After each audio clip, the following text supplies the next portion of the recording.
The appointed committee has fulfilled its duty and is hereby discharged. And it is now my great pleasure to relinquish the podium and introduce our state's fearless leader, Governor Ned Lamont.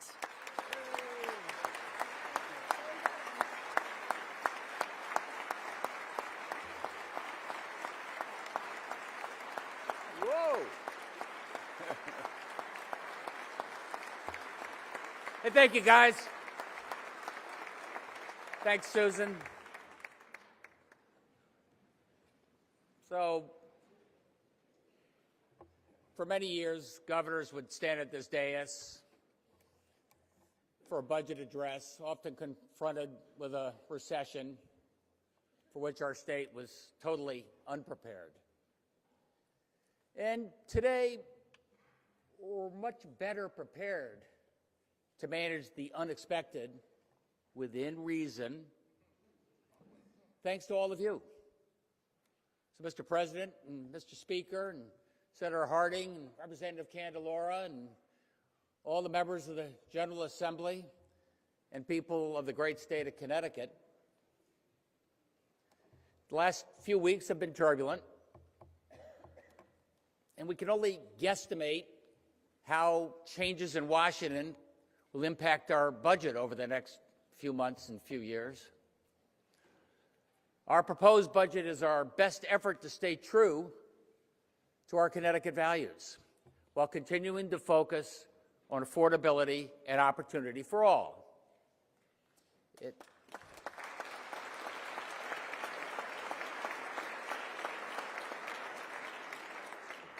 Look, God willing, this will be our 7th and 8th honestly balanced budget, which invests in the future without shortchanging the needs of today.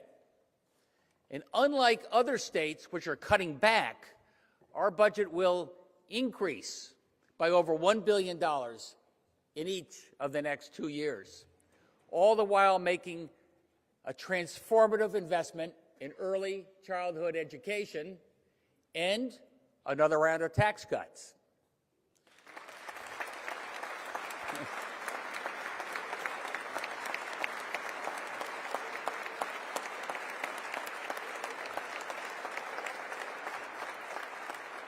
All right, so we continue to move away from the days of the permanent fiscal crisis.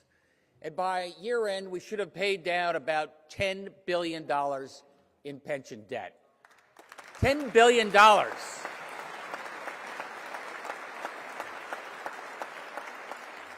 Honoring our promise to you that when you retire, your pension will be there.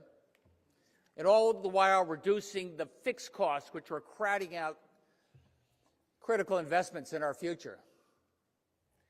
And I continue to be a strong believer in the spending cap, which simply restates the obvious. You cannot spend more than you earn.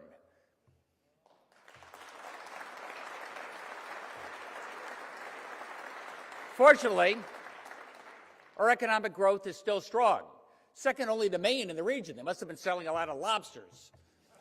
And our unemployment rate is the lowest that it has been in 25 years.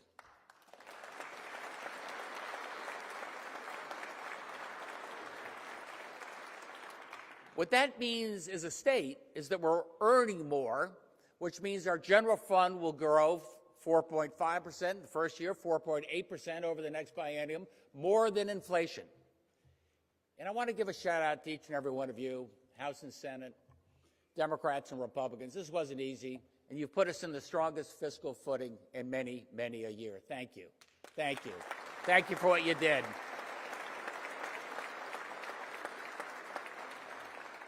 So that said, I believe that we have earned the opportunity to rethink our volatility threshold, which are the tax revenues considered too unpredictable to spend on operating expenses that can also create big deficits in the out years. Many of you remember those deficits all too well, and everybody else should. In my State of the State address, I pledged that opportunity and affordability would be our North Star. And speaking of affordability, for countless families, the cost of childcare is not only burdensome, but keeps them out of the workforce. So, in close coordination with Treasurer Russell and Commissioner and Controller Scanlon, I am proposing that we move 3% of the revenue from our pension paydown into the general fund, 3%. And any surplus in the general fund, estimated at $300 million per year, will be deposited into our brand new universal preschool endowment, a universal preschool endowment.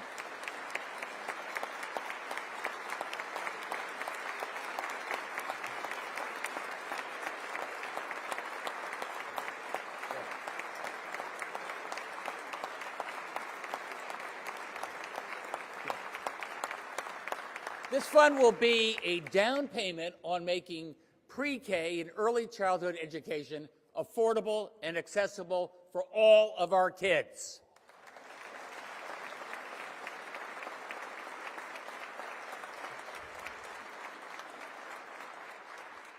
We will deposit $300 million from our fiscal 2025 surplus to seed this fund, and our budget anticipates a $1 billion endowment over the next few years. God, the economy, and President Trump willing. And this is not an operating account. This is an endowment. We are building this endowment for the long term with a 10% spend rate. That means we'll have an additional $30 million next year for early childhood, $60 million in 2027, all with the goal of providing pre-K and preschool spaces at no cost for all families earning up to $100,000. No cost.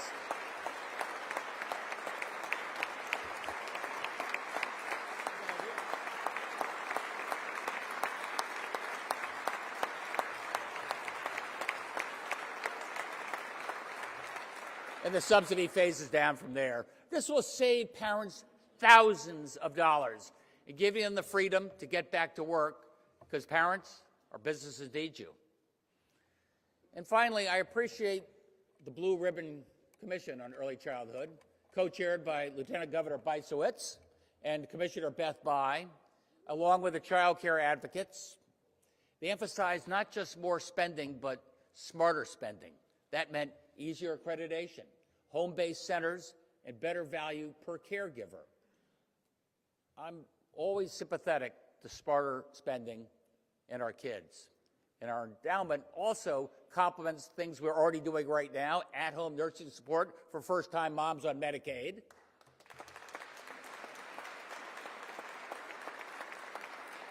The most robust paid family and medical leave in the country. And arguably, not with me, the best K-12 schools in the country. Thank you to our teachers. God bless the great Connecticut teachers. People come to this state from all over for our teachers. You gotta like the teachers. Come on, guys. Okay. Yes, we will continue to aggressively pay down our pension debt. But I heard from many of you that we need to expand investments in our younger kids at the same time, and I listened. And I heard from more than a few of you that we should consider a tweak, I heard that a lot, in our pension paydown in order to cut taxes even further. So to date, what have we done together on taxes? We had the biggest middle income tax cut in our state's history. Thank you. We have eliminated the income tax for working families. Thank you.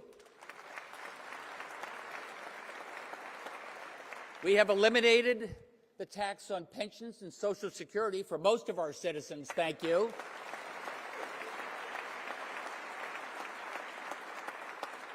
So our budget proposes another increase in the property tax credit.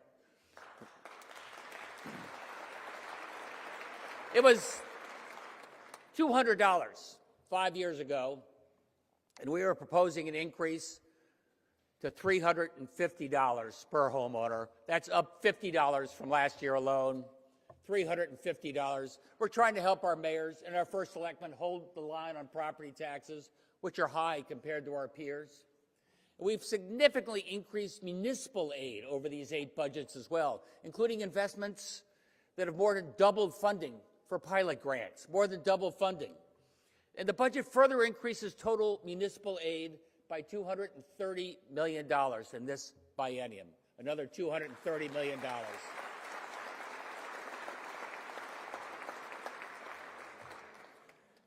But it will take more than state subsidies to get our property taxes under control. An expanding grand list helps, and our cities are growing. And I know it's great to have 169 towns, but it doesn't mean you need 169 building inspectors or 169 purchasing agents. So our budget includes an additional $250,000 for each of our regional councils, the COGs, to assist your town in things like flood control or municipal waste and recycling efforts. Because shared services reduce costs, and reducing costs reduce property taxes.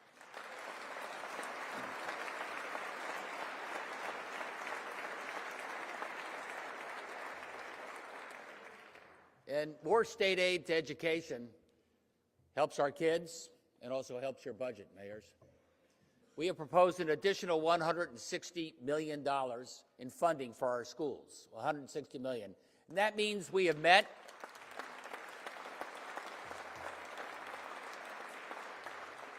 the legislature's 10-year timeline for ECS increases 2 years early, thanks to your good efforts.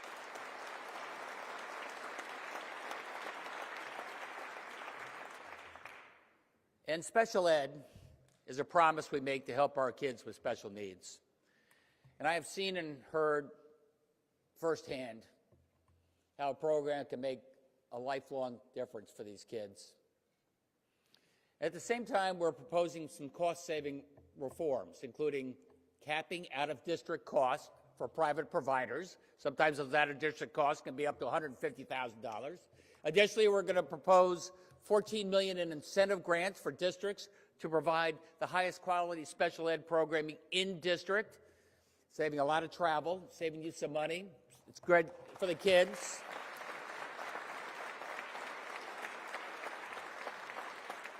And our fiscal 27 budget includes an additional $40 million to help you subsidize support for these special kids as well. Thank you for stepping up and doing this on behalf of these kids. We love them all.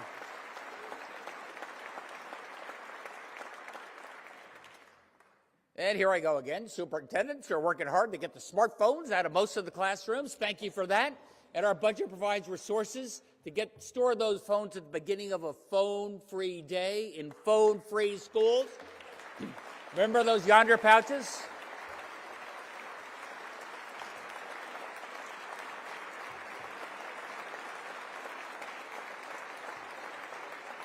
And our capital budget includes $500 million for new schools. That's our biggest increase in years. And just ask what those projects mean to students in towns like Torrington, Trumbull, Thompson, New Britain. It shows these kids we care, and we're making an investment in them for the future.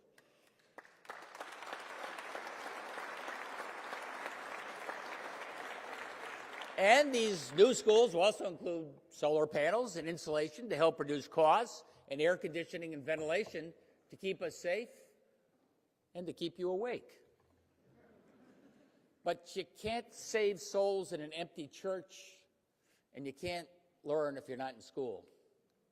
And our budget will double down on the LEAP program, which is folks knocking on doors of families whose kids are missing too much school.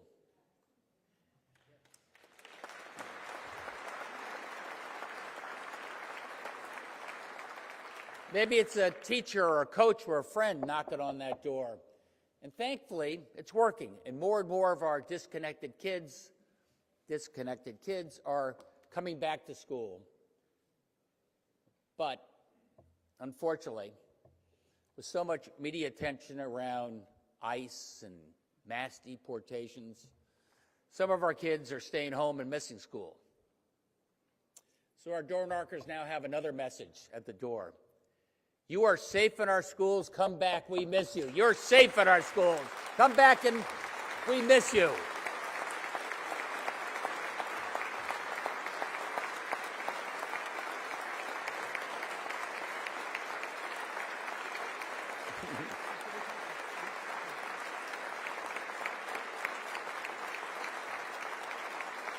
That's another thing.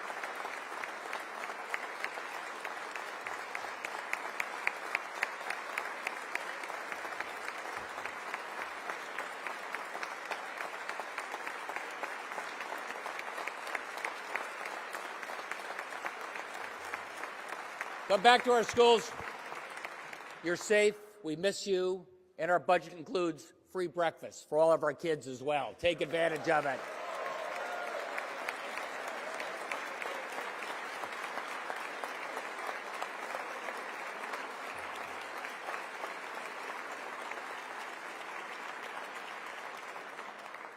So speaking of disconnected kids and giving back, our budget continues to build on our Youth Services Corps under the leadership of Thea Montanez. We're trying to better coordinate all the after-school and summer programs that keep our kids busy and useful. And we're including expanded internships and apprentice programs that can make schoolwork more relevant to the real world. And giving back is good for the soul. Our budget doubles down on our commitment to AmeriCorps, which is providing hundreds of starter jobs to support our not-for-profits, our public agencies, our nursing homes, our parks, our summer camps, and our local businesses. And our budget continues our commitment to higher ed, starting with UConn, nationally recognized for world-class education, attracting students from all over the state, all over the country, and around the world. Higher ed is a great competitive advantage for our state and our country. It's the elevator of opportunity for our students, and it's key to our continuing economic growth in terms of workforce and research and development and citizenship. Personally, I believe that the White House tax on higher ed, including temporary freezing of federal grants, is incredibly short-sighted and very damaging. UConn and Connecticut State have excellent faculty, but our colleges must focus on students first. And the importance of higher ed does not exempt our universities from making sure that taxpayers and students are getting the very best value. They should not be immune to reform. And Connecticut State, in particular, must reimagine how we train our students and our workforce for the 21st century. Student population there is down 30%. Most students don't graduate, and costs keep escalating. And the university boards and leadership should be drilling down on the mix of courses and size of lectures and teaching load. You can't teach innovation if you're hesitant about innovating. And working with CT State and UConn and Yale and our other colleges, this budget will make a $100 million investment in key quantum computing and artificial intelligence applications to keep our key industries ahead of the curve, including life sciences and fintech. What else are we doing? Connecticut Innovations, led by Matt McCoo, is announcing a $50 million quantum AI fund in some of our most promising startups.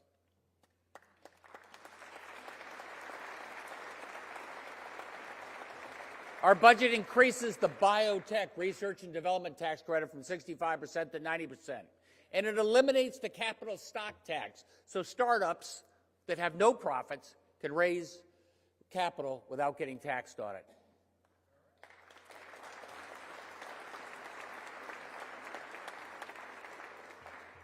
And I got to keep reminding businesses and students, you hire a Connecticut grad, we pay your business to pay down their student debt. We pay that business to pay down your student loan. That's another reason for you to stay here in Connecticut, and it's another reason for our Connecticut businesses to hire right here in Connecticut. Take advantage of that.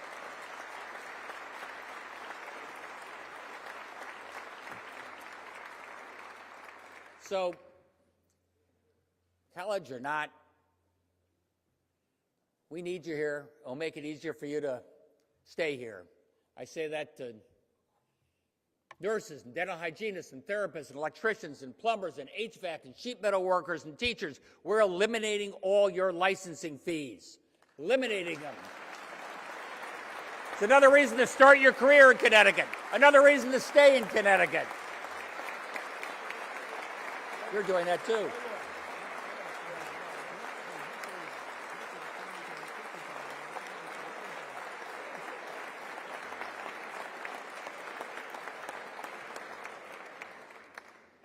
And just as we're bending the curve on pensions and bonded debt, healthcare costs are consuming more and more of our budget, especially Medicaid and pharma. We have the best healthcare in the world if you can afford it. We have great hospitals and health insurance right here. Connecticut should be a leader, so let's take the lead. Our budget includes some initiatives to provide quality, access, and affordability. These are some initiatives that may drive the lobbyists crazy. Here's what you do. Ask them if they have a better idea. And if not, hang tough. I'm working with Controller Scanlon, who oversees employee and retiree health care benefits with a focus on quality and saving you money. And we're working with the hospitals to control costs for employee hospitalizations.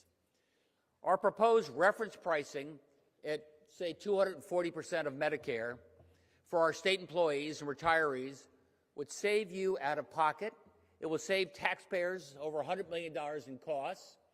And paired with the projected increase in our federal Medicaid reimbursements, we're going to make sure our hospitals are made whole. And if you think we're being too bold, this is happening in Maryland and Oregon, even in Ruby Red, Indiana, where they're capping hospital costs. And we've looked at our Medicaid study and highlighted specialties where Medicaid rates need some catching up. So our budget includes an additional $70 million for Medicaid rate increases in those specialties.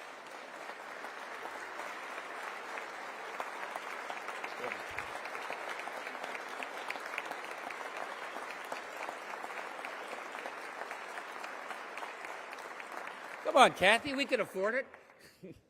Our broader study of Connecticut's managed fee-for-service shows we're very competitive when it comes to treating, we're very competitive except when it comes to treating the chronically ill and seniors who seek an alternative to nursing homes. That's where we fall short. So Andrea Barton-Rees is looking at alternatives which provide better wraparound services, allowing you to age at home. And by the way, our pharmaceutical costs have jumped from 10% to 20% of our healthcare spend, doubled as a percentage. And still more people are going to the hospital than ever before. We ask, and the hospitals are blaming the drug companies, the drug companies are blaming the PBMs, and everybody is running to the taxpayer to make up the difference. So unless you have a better idea, I propose that we cap generic drug cost growth at CPI at the rate of inflation. Cap it. The drug companies got their rate of return for innovation during the patent period, and we have held down costs for insulin, and we can hold down costs for your generic drugs as well. You've got to step up for that. That'll make a big difference for our people. Big difference.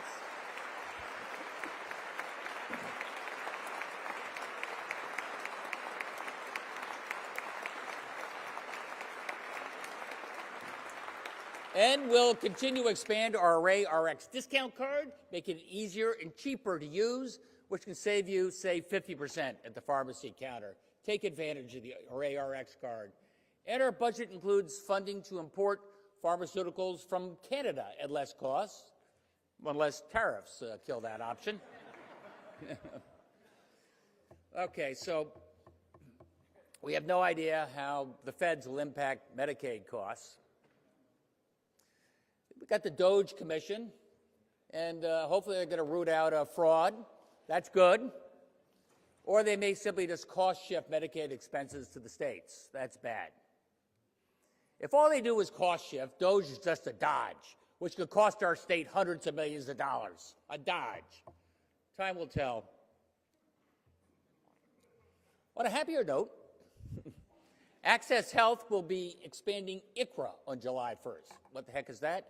ICHRA is a Trump-era program which reduces health care costs for small businesses on the exchange. Take advantage of that. Significant savings for our small businesses.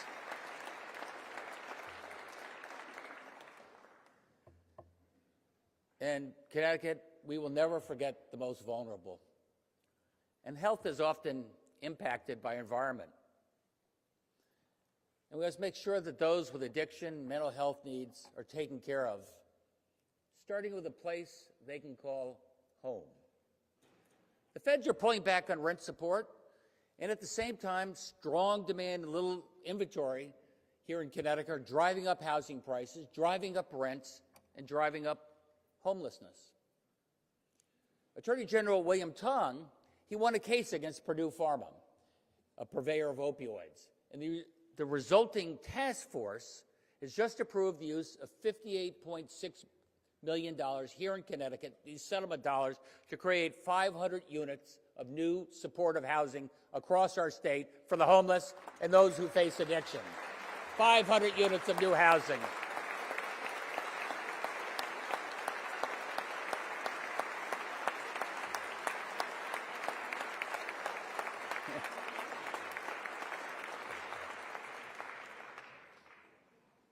Selah, where's Selah? There's Selah. And the Department of Housing is supporting Head Start families who are experiencing homeless. Make sure we take care of those with kids.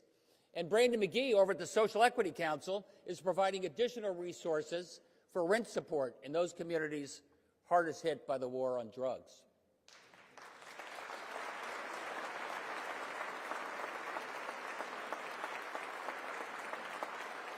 It takes a village. And the severe flooding in the Naugatuck Valley 6 months ago destroyed countless homes and businesses. And by the time these folks received the flood warning, those merchants were knee-deep in water. And almost none of them had flood insurance.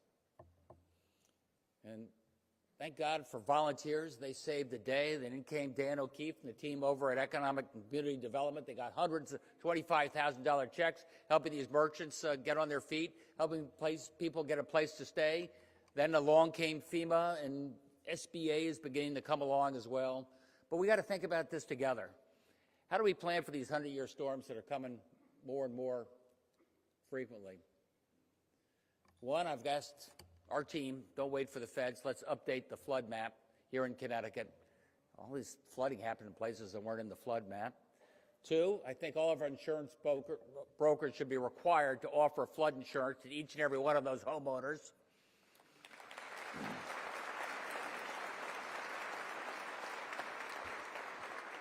Andy Mays is working with the insurance guys to see if they'll offer discounts to people that make their homes more resilient.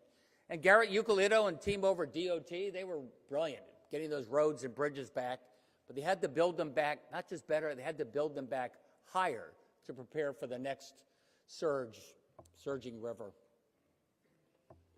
We will continue our $400 million per year investment in housing. That's workforce housing, affordable housing, supportive housing, multifamily housing. People want to be in Connecticut, people want to move to Connecticut, and the only thing slowing us down is a lack of housing. Last year, we built 70% more housing than just 8 years ago. And we will continue our Time to Own program, which has helped over 5,000 first-time homeowners from Stafford Springs to Danbury buy their first home, building wealth, a long-term stake in their community.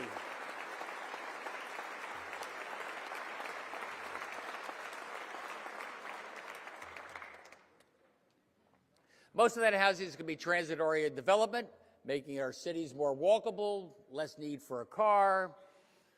New Haven will continue to be our major transportation hub of the state, with a high-speed Amtrak service connecting Boston, New London, New Haven, Bridgeport, Stamford, New York, Grand Central, Penn Station, saving you 15, 30, 40 minutes on your commute.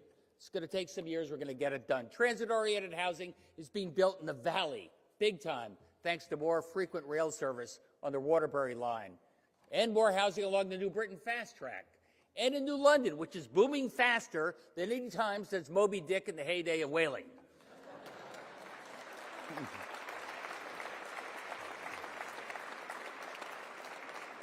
And double tracking on the Hartford line We'll provide faster and more frequent rail service all the way to Windsor Locks and Bradley Airport, which along with Tweed, we have now almost doubled the number of destinations, opening up our state to the rest of the country and the rest of the world, more frequent air service. Look, we're confident that the roadway construction will continue. About $1.5 billion in 2027. That's, say, 50% more than we did just 8 years earlier. Our roads and our bridges will be safer and faster, since many of those choke points will be fixed. Our rail improvements are increasing to $1.2 billion in 2027. That's a threefold increase from just a few years ago.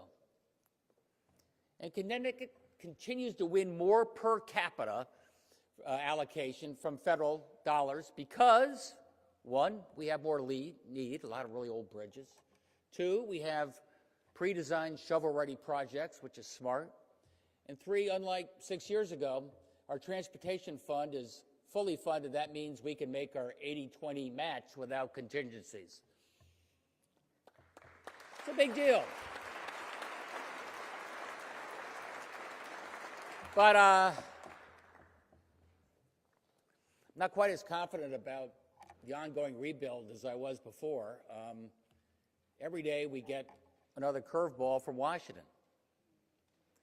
Last week, the Federal Department of Transportation circulated a memo notifying us that road and bridge grant making will be subject to some revised economic principles. I read that carefully. Preference would be given to communities where marriage and birth rates are higher than the national average. Okay. We're a little lower than the national average. So, my children, hurry up. Get married, go forth and procreate, and you may get a bridge in your hometown.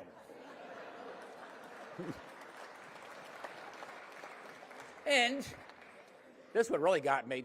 Preference will be given to states which implement user pay models.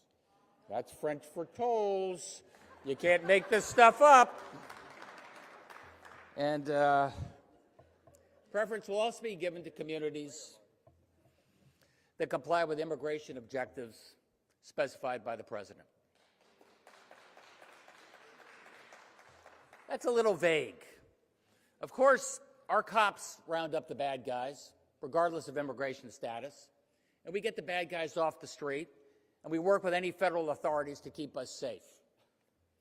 We don't waste time on the immigration status of speeders and shoplifters, and our teachers don't ask the immigration status of their students.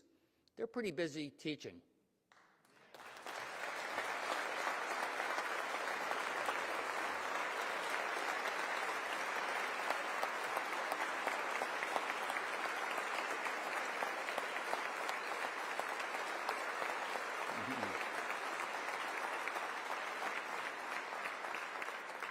As I said before, I want all of our kids, regardless of background, to feel safe in our schools. And just between us, we have an equity and opportunity officer here in the state of Connecticut.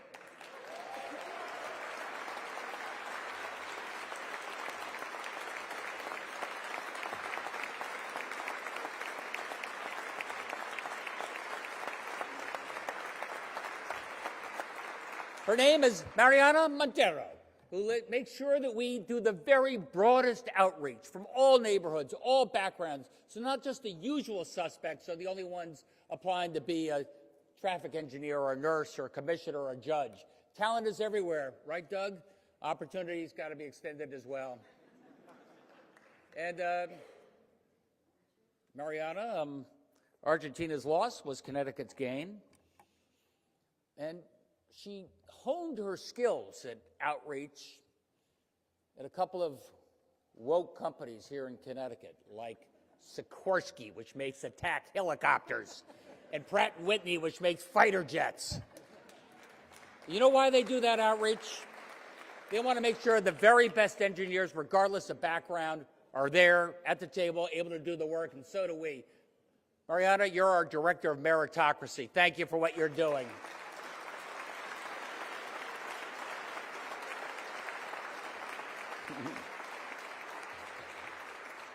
And one last thing. While we're securing the southern border, we almost got to remember that the Statue of Liberty is not some old, rusted steel relic, but it's a symbol for dreamers around the world yearning to breathe free. America is a symbol of hope and opportunity. That's what makes us strong. That's what makes America great. These are the values I will fight for every day. God bless the great state of Connecticut and our enduring values.